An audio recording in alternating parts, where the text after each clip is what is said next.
একে অপরের চক্ষুশূল ছিলেন। সংসদ অধিবেশনের মাঝেই তাদের পরস্পর বিরোধিতা প্রকাশ্যে এসেছিল। সেই ঘটনার জল গড়িয়েছে বহু দূর। তৃণমূলের দুই সাংসদ মহুয়া মৈত্রর সঙ্গে বচসার জেরে কল্যাণ বন্দ্যোপাধ্যায় সংসদীয় দলের চিফ হুইপের পদও ছেড়ে দিয়েছিলেন।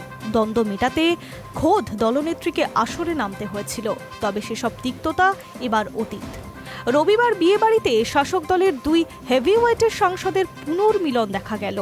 কল্যাণ বন্দ্যোপাধ্যায় ও মহুয়া মৈত্র একে অপরের সঙ্গে হেসে কথা বললেন, খোঁজ খবর নিলেন, এমনকি পাশাপাশি দাঁড়িয়ে ছবিও তুললেন। কল্যাণ বন্দ্যোপাধ্যায় নিজেই ফেসবুকে সেসব ছবি পোস্টও করেছেন। আর ছবি ঘিরে নতুন করে চর্চা শুরু হয়েছে। নানান মন্তব্য করছে অনুরাগীরা। রবিবার ছিল তৃণমূলের রাজ্যসভার সাংসদ সাগরিকা ঘোষ ও বিশিষ্ট সাংবাদিক রাজদীপ সরদেশাইয়ের মেয়ের বিয়ে।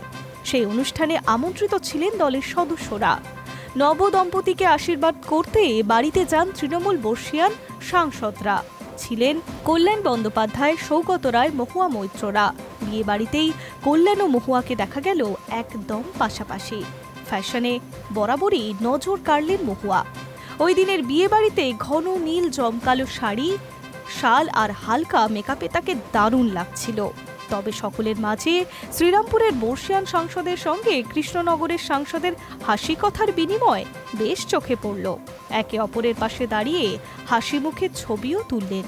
আসলে কল্যাণ বন্দ্যোপাধ্যায় ও মহুয়া মৈত্রর এমন সুন্দর ছবিগুলো নিয়ে চর্চার কারণ হিসেবে রয়েছে ছোটখাটো সমস্যার কারণেই একসময় উভয়ের মধ্যেই মুখ দেখাদেখি বন্ধ ছিল।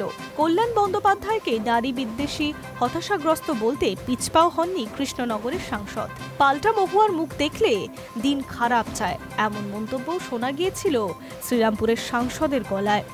সব মিলিয়ে সহকর্মী হলেও উভয়ের সম্পর্কে হয়ে উঠেছিল একেবারে তিক্ত।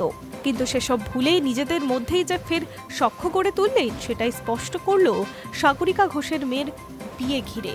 High news network.